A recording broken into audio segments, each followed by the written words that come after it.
97.1 News FM Olongapo. Basta Radyo, ibandera mo! Hey, hey, hey! Welcome, welcome, welcome, Bandera Night Jams with yours truly, DJ Tommy G. Congratulations muna kay paring Alex. Alex! Calieja! Alex Iyala. Yan. Pero idol din natin si Alex Calieja, syempre. Napakagaling na stand-up comedian yan, no? Pero si Alex Iyala muna. Happy, happy, happy championship. Siya lang naman yung nag-champion sa DC Open, ano? Sa Washington, DC, yun, ano? Mubada, DC. Ewan ko ba't may pangalang Mubada. Sponsor yata yung Mubada or something. I don't know. Pero DC. It's in the DC. Wow! Galing-galing, ha? Mga Pinoy, pwede talagang mag-excel sa mga ganyang sports, eh. Kita nyo ba? Pansin nyo? Di ba? Matagal na nating tinatangkilik ang basketball. Masyado tayong big fan of basketball. Nothing's wrong with that. Pero we should look into other sports din dapat kung saan talagang may kakayahan tayong mag-dominate. Gaya ng tennis. Hindi naman kasi kailangan na matatangkad dyan, eh. Di ba? Hindi naman matatangkad ang Pinoy, eh. Sa basketball, eh. Pang matangkaran yan, eh. At mabibilis, di ba? Oo. Look at Manny Pacquiao. He's such an tama yung sinabi ni Alex Ayala. Manny Pacquiao is such an inspiration. He's like the national hero of sports in the Philippines. Sabi ni Alex Ayala yun. Panood nyo ano? Merong ayan na naman tayo eh. Woke culture na na media na nagtanong kay Alex. Di ba? Sinabi niya yung mga inspiration nga daw sila Manny Pacquiao, si Hidilyn Diaz for winning the first gold medal, si Carlos Yulo, 2, tapos si Obiena. What's his first name? Jason Obiena ba? Mm-hmm. Okay, nananalo sa pole vault. May mga naiuwi ring gold sa mga international competitions sa pole vault. Yan. Tapos sabi nung woke culture na na reporter na babae.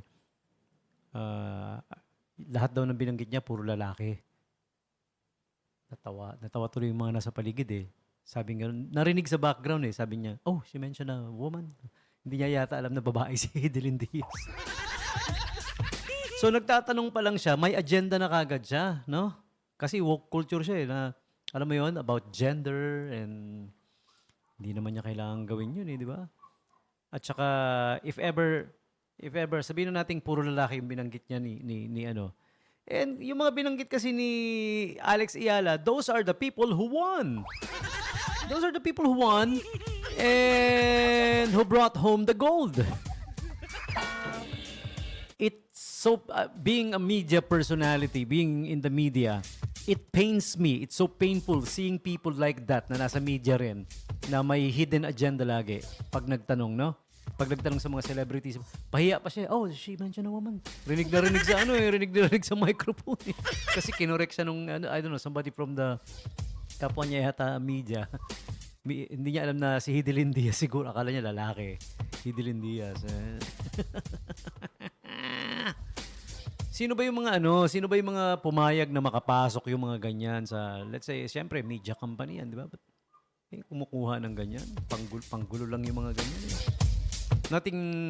I have nothing against, gender equality pero yung mga taong sa una pa lang, alam mo, may agenda kagad. No? May agenda kagad dahil gusto nilang isalaksak sa lalamunan natin yung mga bagay na gusto nila. Yan ang nakakainis eh, no? So, napahiya lang siya, di ba? Sabi ni Alex, oh, if you want, I will mention a couple more women. Pahiya tuloy. Yan, kung di nyo po napanood yung sinasabi ko, nasa YouTube siya. I don't know kung saan pa meron, kung meron din sa Facebook. Pero napanood ko sa YouTube eh. Nagbabrowse lang ako kanina. Nagbabrowse lang ako ng life hacks on how to unscrew a screwdriver na pingas na. Napunta ako doon. Ewan ko ba't napunta ako doon. Okay. Oh, yeah. Okay, congratulations again, Alex ha. Ang buong My Philippines Nation is nagbubunyi. Dito sa Olongapo, meron tayo yung malaking poster natin diyan sa may Marikit Park. Laki ng poster ni Alex Ayala. Galing. Mm-hmm. Kamag-anak kaya niya si dating PBA Commissioner Iyala. Yun din, ganun din apelyido EALA Ano ba yung first name noon? Yung dati nating PBA Commissioner. Ah, basta Iyala din apelyido Nakalimutan ko yung first name niya Okay.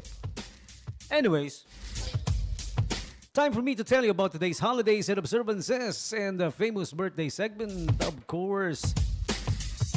August 5, pang-5 kagad, no? Pang-5 araw kagad, ang bilis. August 5 is Victory and Homeland Thanksgiving Day for the Croatian defenders. In Croatia, of course. Tapos alam niyo yung email na nanalo ka or magmamana ka or tulungan mo ko, may civil war sa amin, kailangan kong maitago itong mga perang to. Nagmamahal, Burkina Faso. It's actually a small country. Independence Day nila ngayon. Ito, totoo to. Yung sa mga email sa scam yun. Pero ito, totoo. Independence Day today ng Burkina Faso. Yan, it's somewhere in, saan nga ba ang Burkina Faso? It's somewhere in, I don't know, Africa? Okay. Yung location niya.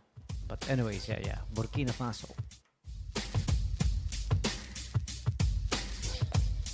Also, August 5 is Campfire Day. Okay? Campfire. When I was a kid, syempre, nag-Boy Scout ako. Tonto ako dyan pag nagka-campfire. Alam mo yun? Everybody would gather in a campfire, magkakwentuhan. Di ba?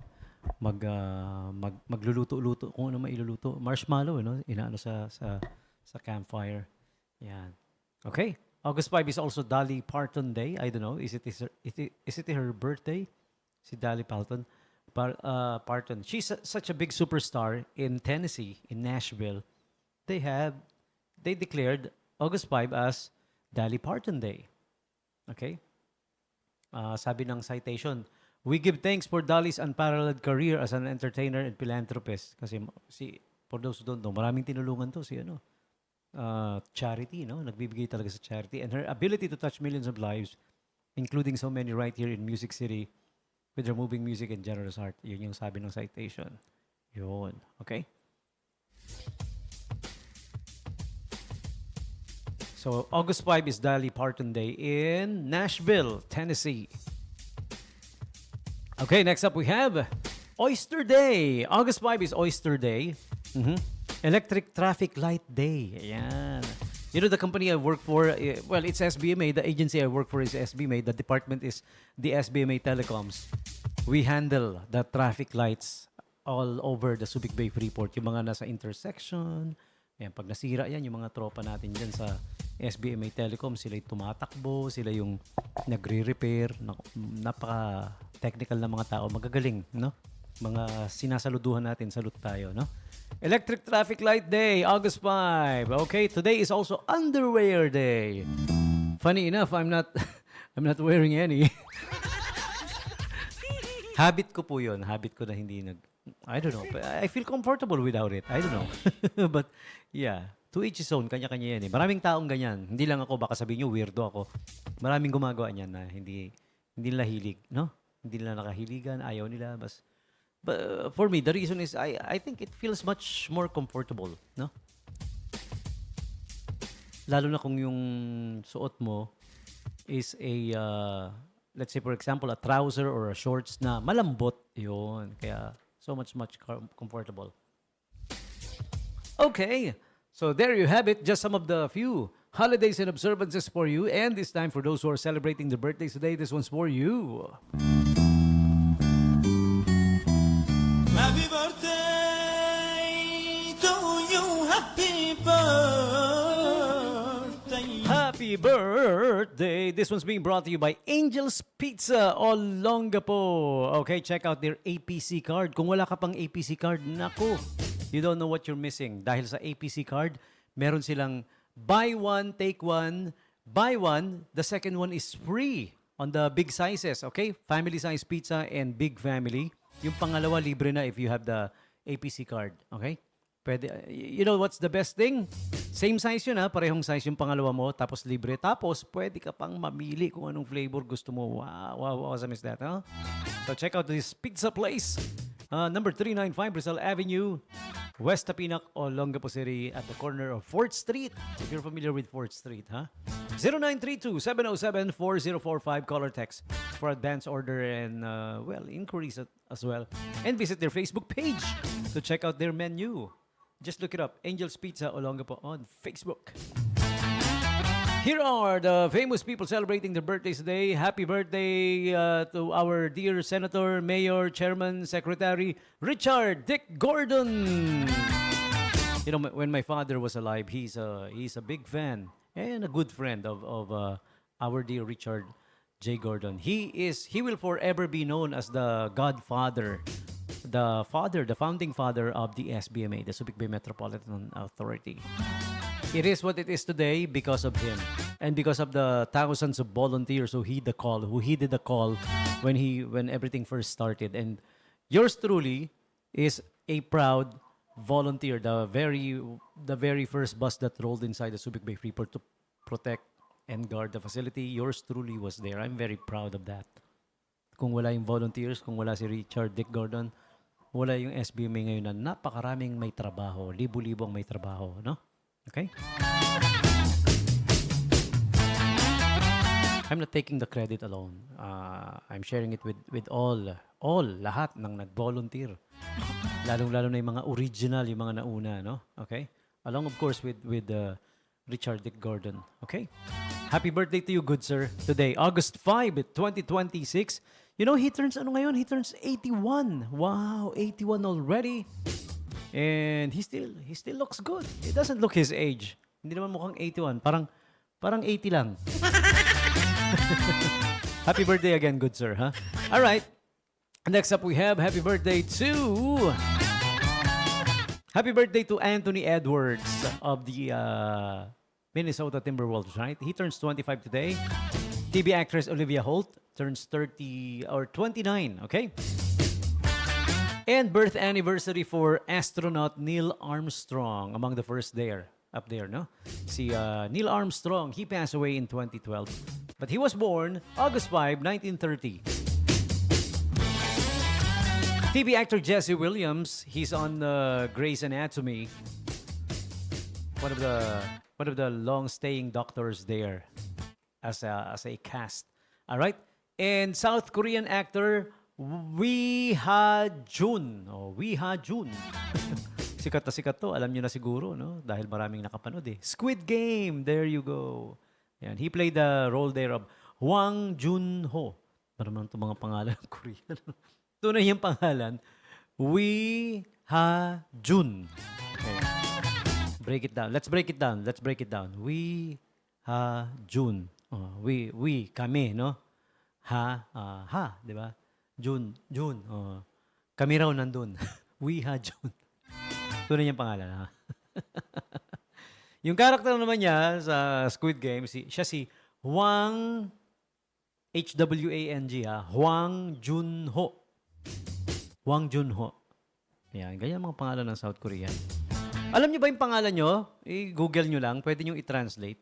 Di ba? Mayari pangalan mo, Roberto. Ayan, pwede mo i-translate. May Korean translation siya. May Hangul translation siya. Yan. Yung language nila, it's not called Korean. It's called Hangul. Okay? Yan. For those who don't know, I'm educating you. Okay? Yung sa akin, Tommy G, no? Pinatranslate ko. What's my Korean name what's my Hangul name? What's my name in Hangul? So, nilagay ko Tommy G. Alam niyo lumabas? Pagka trinay mo yung translator, lalabas. Ang lumabas, San Banyo. So, sabi ko, saan nga ba? San Banyo. Dun pre. Okay, also movie actor Mark Strong turned 63 today. Who else? Happy birthday also to Elle McKinnon. Movie actress Elle McKinnon turns 20 today. Jennifer Finch, who is the bass guitarist for the band L7. Okay. I'm not familiar with the band. Honestly, okay. And next up, we have Patrick Ewing. the one of the all-time greats of the New York Knicks, the 2026 champions, New York Knicks. Okay? And lastly, Louis Walsh turns 74 today. He is a constant judge on Britain's Got Talent. Minsan sa iba pa, Ireland's Got Talent because he's Irish. Okay? And nagiging guest judge din to eh. Minsan even in America's Got Talent, X Factor, di ba? Okay? So there you have it, celebrities and the like celebrating the birthdays today. You are sharing your birthdays with them, all of you. August 5. Birthday celebrants, happy birthday to you. Happy birthday to you. Happy birthday to you. Happy birthday, happy birthday, happy birthday to you. You. Your turn. You guys tell me who's celebrating the birthdays today. Call or text me up. All right. 0910-690-9501. Okay? That's the official call or text number here. And pwede ring i-comment nyo on the live video that we have up right about now. Yung inyong mga request, greetings and dedications and what have you. All right? And a whole lot more. Okay, so we will take the quick bottom of the hour break. Please stick around because we will be back with more. Alrighty.